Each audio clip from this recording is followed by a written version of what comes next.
make it to your safety zone. No, no good. Our escape route is blocked. We need a drop. Copy that. Dipper, smoke jumper's trapped. Left flank, set up for a drop. I see him. I got it.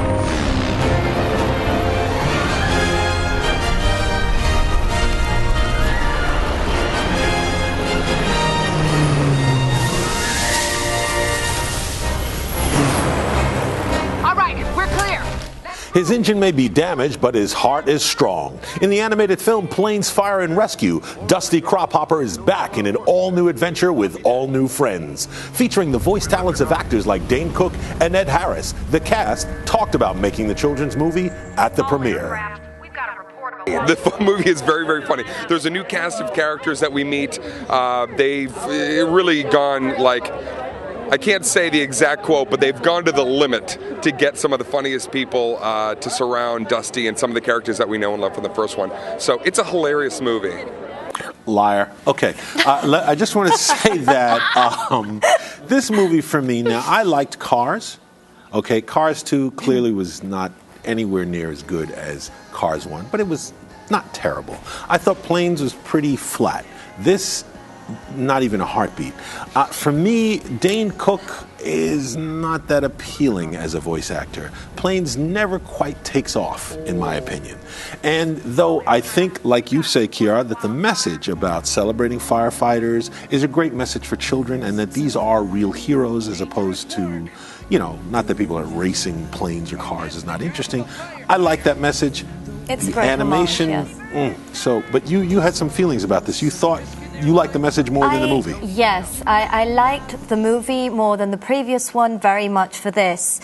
And I usually have difficulty empathizing with vehicle animations, planes, cars. I probably need human features. Vehicle animation, is that a new genre? Yes, I think it is. Yes. Maybe we're going to have trains, boats, there'll be trains submarines.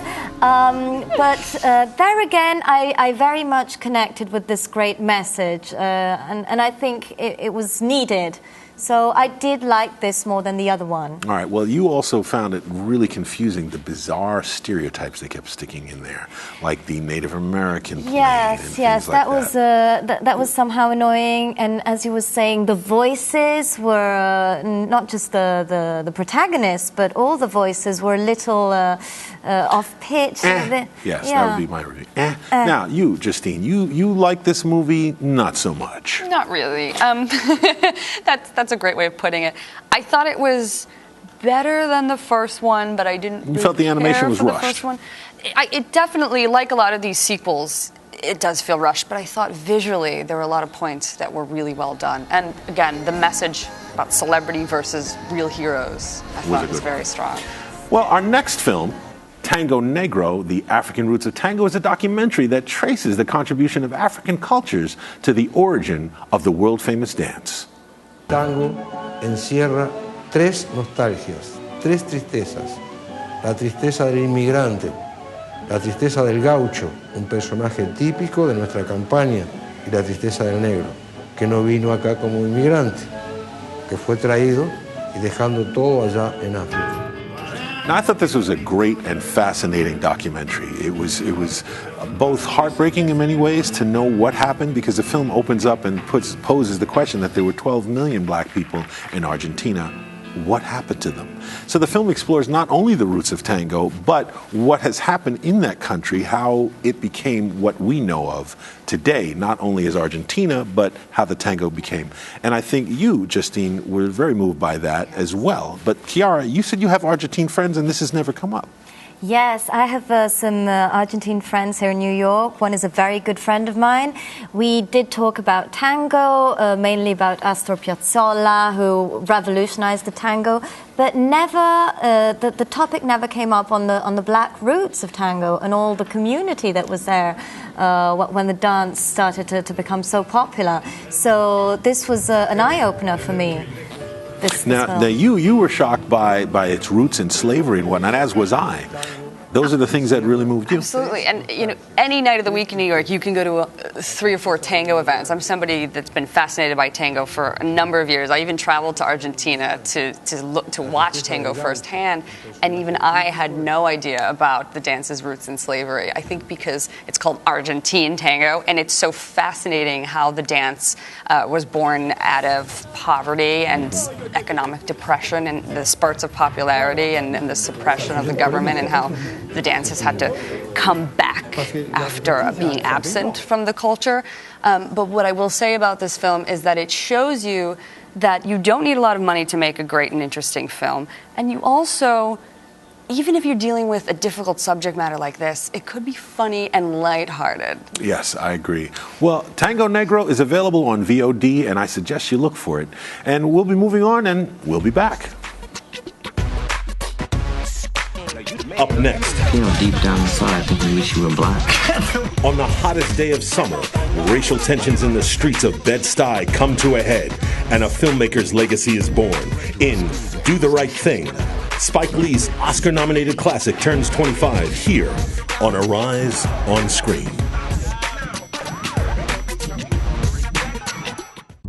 I'm Mike Sargent, and this is Arise on Screen with a black film history moment. For the film Do the Right Thing, Spike Lee originally wanted Robert De Niro to play Danny Aiello's Oscar-nominated role as pizza parlor owner Sal.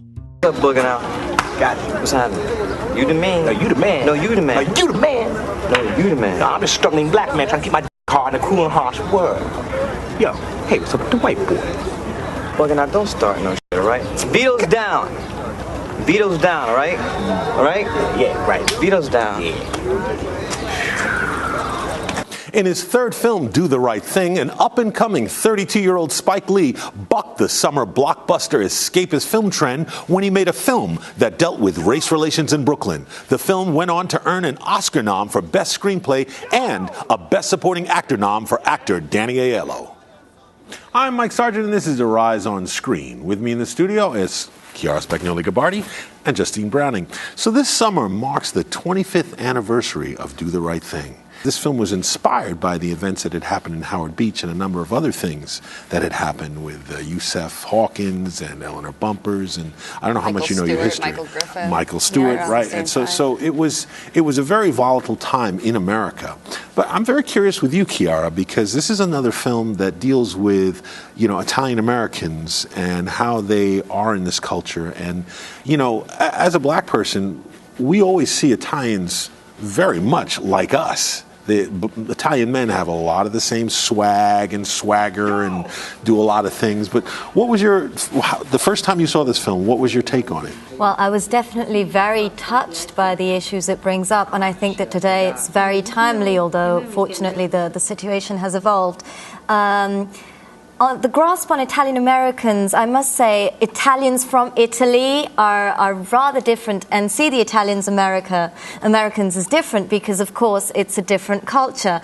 But that movie was very powerful when it came out in Italy because... So it came out in Italy, you yes, remember? Okay. Yeah, well, I was a child, as Justine as well. We were probably too little to remember the actual release, but when I saw it, I was struck by all of it, not just the issues that come up, but the way it's shot. The music, as you were saying, is such an important component of the film. Very much so. The colors, the energy in it. Well, that's something else you mentioned, the shots, because one of the things that is a signature of Spike Lee's films is where he puts the camera and what he has. And there's a very memorable moment in the movie where all these characters start spewing all these racial epithets towards the camera. And, it takes you out of the movie for a minute, but it goes along with the movie. And no one was really doing anything like that. He was playing with the medium quite a bit. Yes, Spike Lee, through time, has just proved he's a great storyteller with what he's telling, of course, and he can handle brilliantly the cinematic tool.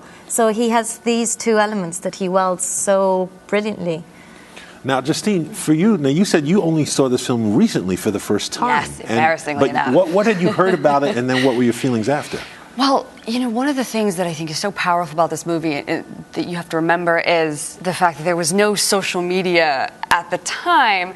And so all of these cases that you mentioned that were going on, this was sort of a way for people to cope with that, to see it portrayed on screen. See it expressed. Even. Absolutely. But I think having seen 25th Hour first, before this film, the parallels between both movies are there, but the differences in the lens that he's using. There's more of a comedic tone with Do the Right Thing, and 25th Hour has more of a grim lens, this post 9/11 New York, I think. And that was really strong for me to see the contrast. And yet, the same themes. That you mentioned the talking directly to the camera part. Mm-hmm. There's a great scene in 25th Hour where it was very similar. Yeah. Well, you know, one of the other things that really struck me about this movie is how many people came out of this film that we had never seen before that went on to have long careers. Martin Lawrence, it was his first film, first time he was ever on film, and we all know who Martin Lawrence is. Bill Nunn, he came out of this movie. Giancarlo Esposito, who people now know from Breaking Bad. Samuel L. Jackson, who I had actually forgotten was in this movie, and he's great in this film. Rosie Perez, this was her first film too, and there's a great story. I don't know, do you know that story? She was choreographing.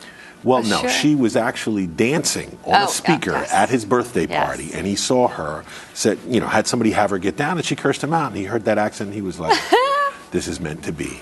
So, but I have to say, one of the things that is also very powerful about this movie and significant is that at the time, this film had premiered at the Cannes Film Festival, and critics were very much against it. They thought that it was going to cause, you know, all kinds of trouble here. And we have a clip of what Spike Lee had to say about Tom Pollock, who ran Universal at the time, releasing this film. Let's take a look. It started at the world premiere in Cannes, where there was a segment of the press who did not want this film to come out, who were writing reviews saying this film was going to cause black people to run amok.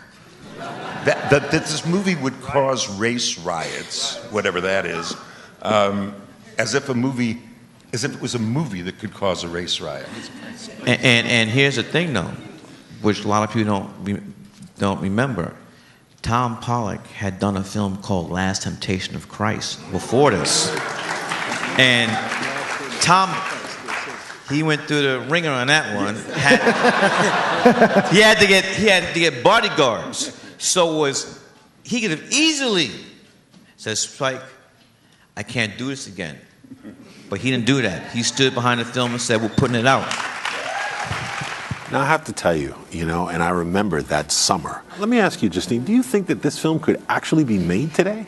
Here's the problem. There is such an over-concern about political correctness and will this be offensive and will this not be offensive, that I think this movie could have come out, but I don't think it would have been given the proper attention. I think a lot of great films come out now and they're buried. Studios tend to market the sure thing. We know people are going to see this, so let's do that. I agree with you. I don't think any major studio would have released this film today. I can see it come out independently, but not. But Chiara Spagnoli-Gabbardi, this is going to be your last show for a while. You're going back to Italy. Why? Why are you going back to Italy? Where are you going? Because I have a few things to do back at home in Milan. I'm preparing also one of my exhibitions in a new European country, fingers crossed. And you'll be at the Venice Film Festival, yes? And I'll be attending the Venice Film Festival. So maybe you can give us something? Oh, absolutely. I'll be delighted to be your correspondent out there. Okay. Can you say Leonardo DiCaprio's name one more time? One more time. Leonardo DiCaprio. All right. Well, Chiara, I have really enjoyed having you. You were on the very first show, and you've been probably on more than anybody else. Yes, you've been my New York family. You were risers. It's risers. You were risers. Mike. Justine and the other co-hosts, all the team behind the camera. I'm going to hold in the tears. Okay. But you've made my New York stay worthwhile. I've always had the time of my life here. You've made the show an enjoyable place to be. Yeah. So we'll be back next week with more movies, unfortunately without Chiara, but please. You've been watching Arise on Screen. I'm Mike Sargent. Thank you for watching. Okay.